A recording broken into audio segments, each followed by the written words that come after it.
हमें 7 तत्वों के बारे में बताया जा रहा था। 1 से लेकर के 4 अध्याय जीव तत्व की मुख्यता से थे। 5वां अध्याय अजीव तत्व की मुख्यता से था।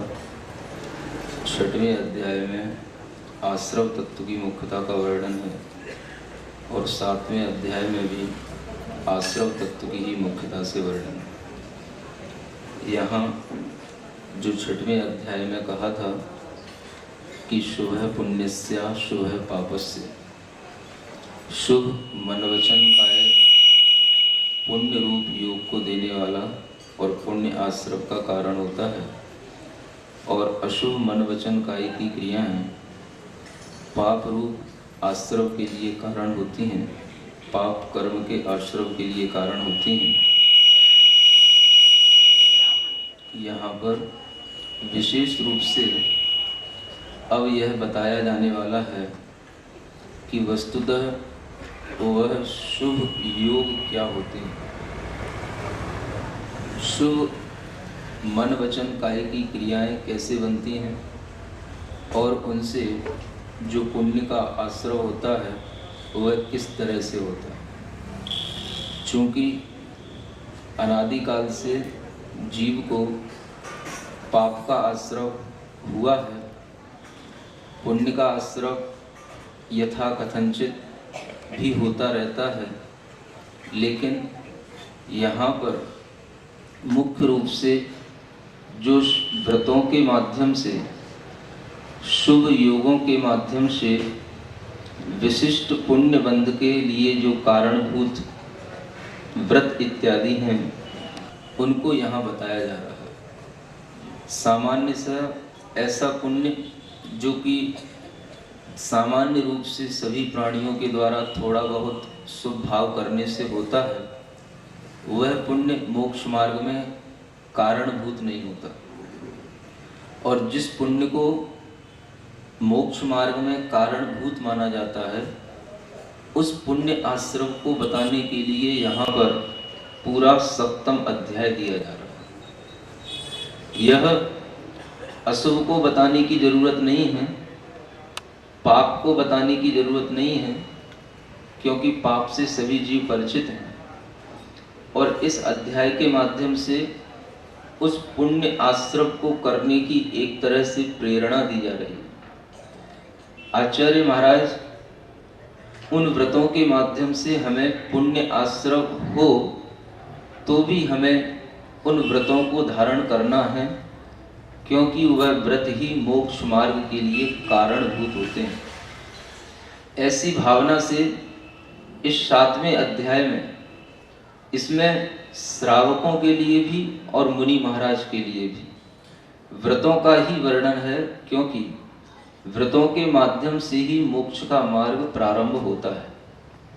वह व्रत किस रूप होते हैं और उनको करने से कैसे पुण्य का आश्रय होता है, वह इन अध्याय में इन सूत्रों के माध्यम से बताया जा रहा है।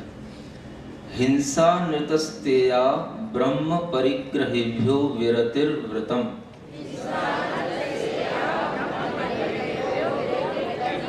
जब भी कभी विरक्ति धारण करना होती है तो वह पाप से ही करनी होती है, पुण्य से कभी भी विरक्ति नहीं होती।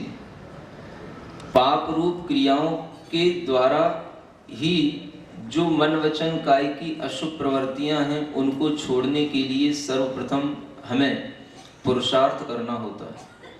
इसीलिए आचार्य महाराज यहाँ पर आपको पाप और पुण्य एक सा कह करके आपको कुछ भी नहीं करने के लिए प्रेरणा नहीं दे रहे हैं, किंतु पाप को छोड़ने की यहाँ प्रेरणा दी जा रही है। हिंसा है, अनरत माने झूठ है, स्ते यानी चोरी है, अब्रह्म है जिसे हम कुशील या मैथुन कहते हैं, परिग्रह जो आप जानते हैं, इन सब से विरति होना। और विरति का अर्थ केवल मन से विरक्त होने का नाम नहीं है। आचार्य कहते हैं जब हम संकल्प पूर्वक किसी पाप से दूर होते हैं तभी वह विरक्ति कहलाती है, तभी वह नियम कहलाता है। उसी संकल्प पूर्वक इन 5 पापों से दूर होने को यहाँ पर व्रत कहा जा रहा है। जब आप थोड़ा सा इन सूत्रों की टीका ग्रंथों को पढ़ेंगे तो आचार्य महाराजों ने स्पष्ट किया है कि ये व्रत यहाँ पर आश्रम के कारणभूत हैं, फिर भी इन व्रतों को करने के लिए क्यों कहा जा रहा है।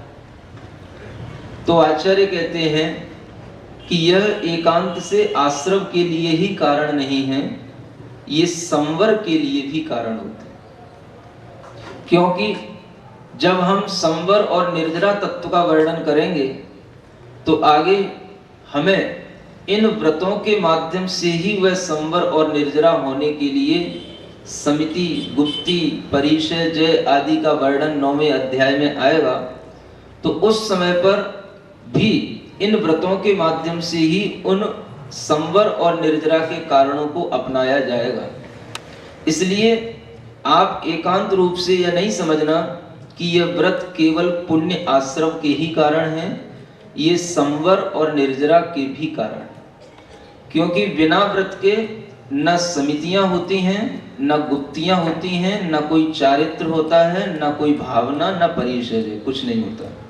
ये आगे संवर और निर्जरा अधिकार में बताया जाएगा। फिर यहाँ पर ये भी एक प्रश्न किया कि जब आपको आगे ही बताना था तो यहाँ पर क्यों बता रहे हैं अलग से।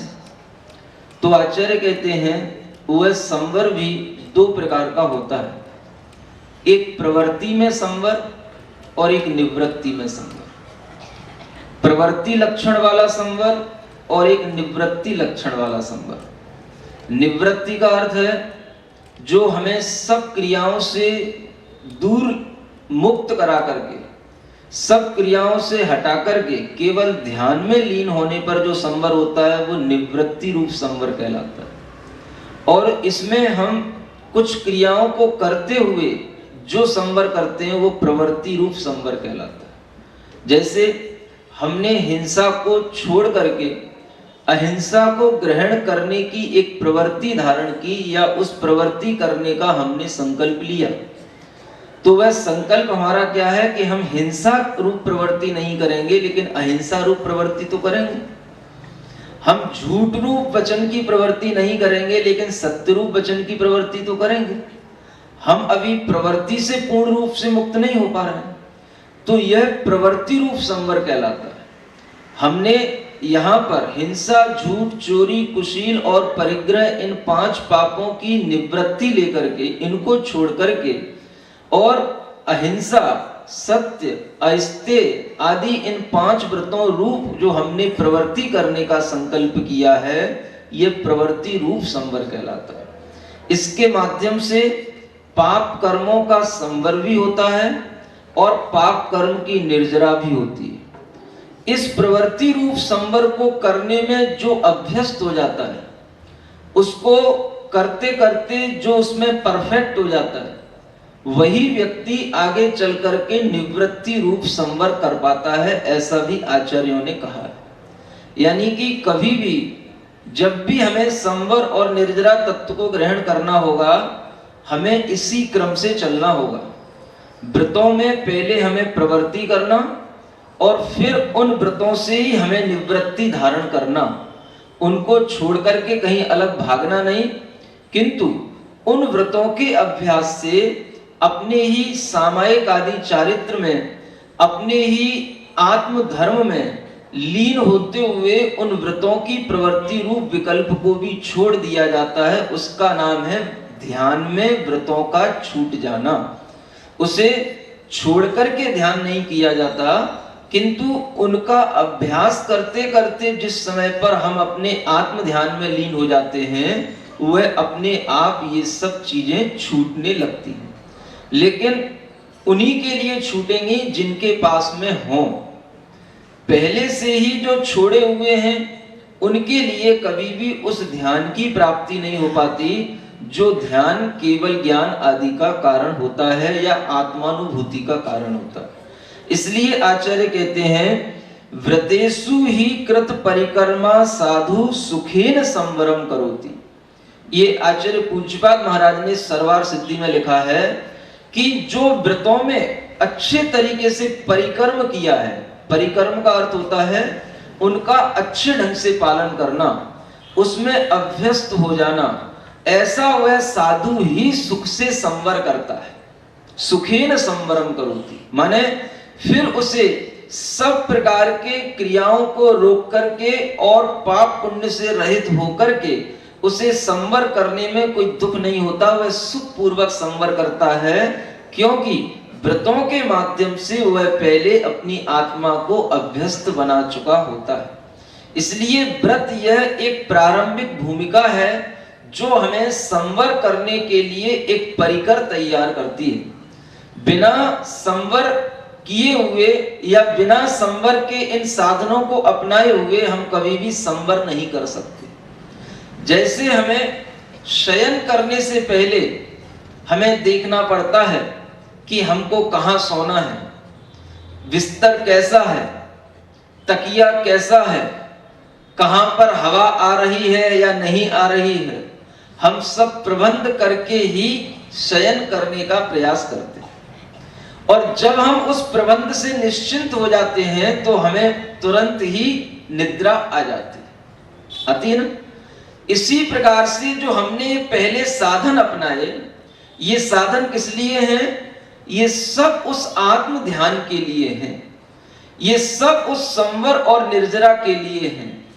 और जब इन साधनों को अपनाते अपनाते हम अभ्यस्त हो जाते हैं तो हमें कभी कभी लगता भी नहीं है कि हम बिस्तर पर सो रहे हैं या हमें सोने के लिए कुछ और मैनेज करने की जरूरत है। अपने आप गए और जाकर के लेट गए, लेटते से ही हमें नींद आ गई। लेकिन उससे पहले हमें हर प्रकार का कंफर्टनेस होने के लिए हर प्रकार की सामग्री आवश्यक पड़ जाती है।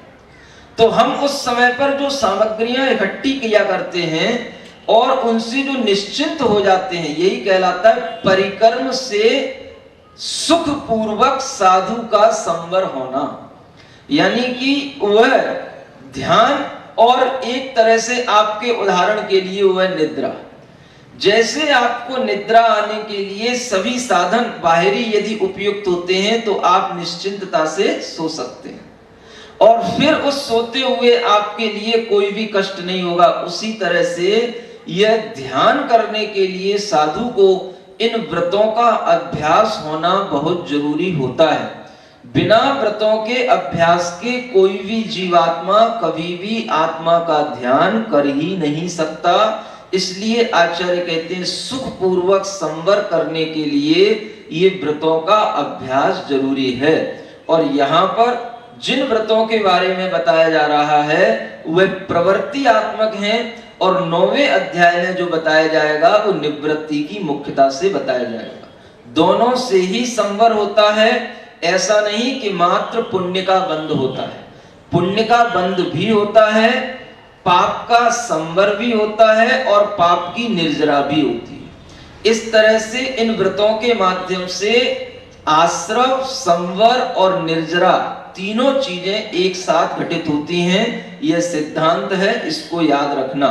क्योंकि जैसे ही व्रतों को ग्रहण किया जाता है असंख्यात गुणी कर्म की निर्जरा प्रति समय होना प्रारंभ होती है। ये सभी सिद्धांत ग्रंथों में लिखा हुआ है। वह कर्म की निर्जरा व्रतों के द्वारा ही होती है और किसी चीज से नहीं होती है। सम्यक दर्शन पूर्वक जो व्रत ग्रहण किया गया है उसी के माध्यम से वह कर्म की निर्जरा होती है। मात्र सम्यक दर्शन से असंख्यात गुणी कर्म की निर्जरा सतत कभी भी नहीं होती। क्या सुन रहे हो? मात्र सम्यक दर्शन से असंख्यात गुणी कर्म की निर्जरा सतत कभी भी नहीं होती, यानी जीवन पर्यंत वह होगी तो वह व्रत के माध्यम से ही होगी। इसलिए ये व्रत पुण्य आश्रम मात्र के कारण नहीं है, ये संवर और निर्जरा के भी कारण है। हम अगर केवल उन्हें पुण्य आश्रम का कारण कहकर के लोगों को सिखाते हैं तो हम उन्हें केवल एक अंश या एक उसका गुण बता रहे हैं और उस गुण को भी यदि हम दोष के रूप में बताते हैं और अन्य बातों को हम छिपाते हैं कि उससे संवर और निर्जरा नहीं होती है तो आचार्य कहते हैं यह भी आगम का अवर्णवाद है, क्योंकि आप उनके यथा गुणों को प्रस्तुत नहीं कर रहे हैं। पूरा सिद्धांत प्रस्तुत करना ही वस्तुतः उस व्याख्या को सही रूप में प्रस्तुत करना है, और वही आगम का सही व्याख्यान या कथन माना जाता है। ये हमेशा याद रखना। इस भूमिका के साथ आगे बढ़ते हैं। देश सर्वतोड़ु महती, वह व्रत दो प्रकार से होते हैं। देश माने थोड़े रूप में, और सर्वतः माने पूर्ण रूप से। अणु माने अणु व्रत, जो थोड़े रूप में व्रत लिए जाते हैं या थोड़े रूप में पापों का त्याग होता है उन्हें अणु व्रत कहते हैं, और जो पूर्ण रूप से पापों का त्याग करते हैं उन्हें महाव्रत कहते हैं। महती माने महाव्रत। ऐसे ये अणु व्रत और महाव्रत दो प्रकार के ये व्रत के भेद हो जाते हैं। ये पांचों ही व्रत के भेद हैं। कभी भी एक व्रत नहीं लिया जाता, पांचों ही व्रत ग्रहण किए जाते हैं एक साथ, और वह भी जीवन पर्यंत के लिए। उन्हीं को यहाँ पर व्रत के रूप में देशव्रती और महाव्रती के रूप में कहा जाता है। तत्स्थैर्यार्थम भावना पंच पंच। देखो, आचार्यों की भावना, उनके ज्ञान देने का ढंग और उनके अंदर का वह करुणा भाव कि वह व्रत का स्वरूप भी बताए, और उन व्रतों में स्थिर होने के लिए हमें क्या करना ये बताया जा रहा है। क्या समझे? तत् स्थैर्यार्थम, उसमें हमें स्थिरता आए, उसमें हमें निश्चलता आए, हम उन व्रतों में दृढ़ हो जाएं। क्या समझे? जिस चीज को हमें छोड़ना होता है उस चीज को हमें दृढ़ नहीं करना पड़ता है, उसे तो ऊपर ऊपर से ही ग्रहण करके निकाल देना पड़ता है। लेकिन यहां आचार्य क्या कहते हैं? हमें उन व्रतों में दृढ़ होना, और उस दृढ़ होने के लिए क्या करना? अलग से भावनाएं करना, और वह भावना एक एक व्रत की 5-5 भावनाएं यहां पर हमें बताने जा रहे हैं कि अगर आप उन भावनाओं को नहीं करेंगे तो आपके व्रतों में दृढ़ता नहीं आएगी, स्थिरता नहीं आएगी, और व्रत की स्थिरता के बिना कभी भी संवर और निर्जरा नहीं हो सकती। आचार्य कहते हैं जैसे ये व्रत हैं, वह व्रत हमारे लिए एक तरह से औषधि का काम करते हैं। जैसे शरीर के रोगों को दूर करने के लिए औषधि हम ग्रहण करते हैं, ऐसे ही आत्मा के अंदर इन पापों से, दुखों से मुक्ति पाने के लिए हमें ये व्रतों को ग्रहण करना होता है। ये व्रत श्रेष्ठ औषधि के समान। और फिर आचार्य महाराज कहा करते थे, गुरु महाराज, कि जो ये भावनाएं हैं, ये भावनाएं उन व्रत रूप औषधि के लिए टॉनिक का काम करती है। क्या समझे? एक तो दवाई होती है और एक उसके साथ में टॉनिक दी जाती है। टॉनिक किस लिए? कि वह उस दवाई के माध्यम से भी हमें जो स्फूर्ति नहीं मिलती है वो टॉनिक से मिलती है, और उस टॉनिक के माध्यम से हमारे अंदर एक्स्ट्रा एनर्जी उत्पन्न होती है। इसलिए ये भावनाएं टॉनिक के समान हैं और 5 व्रत औषधि के समान हैं। इस टॉनिक का भी हमें सेवन करना है, तभी हमें व्रतों को ग्रहण करने की और औषधि को भी सेवन करने की शक्ति उत्पन्न होगी। नहीं तो हम अनादि काल से इतने बीमार हैं कि इन व्रतों को भी ग्रहण करने की शक्ति अब आत्मा में नहीं बची। तो वह जब भी शक्ति उत्पन्न होगी तो वह इन टॉनिक को पीने से होगी, ऐसी भावनाएं करने से होगी। जो एक एक व्रत की 5-5 भावनाएं यहाँ बताई जा रही हैं, उनको यहाँ क्रम से बताया जा रहा है। वांग मनोगुप्तिर्यादान निक्षेपण समित्या लोकित पान भोजनानि पंच।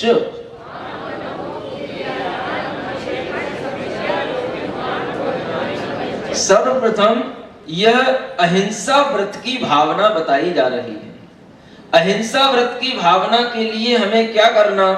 तो आचार्य कहते हैं वचन और मन की गुप्ती धारण करना। वचन गुप्ती यह एक भावना है। वचन गुप्ती का अर्थ होता है कभी भी असभ्य और आगम विरुद्ध वचन नहीं बोलना। दूसरी बात, वह वचन गुप्ती का अर्थ होता है मौन भी धारण करना। वचन गुप्ती दोनों रूप में होती है, मौन भी रहना और प्रवृत्ति में भी वह आगम अनुकूल बोलना, ये वचन गुप्ती कहलाती है। उसी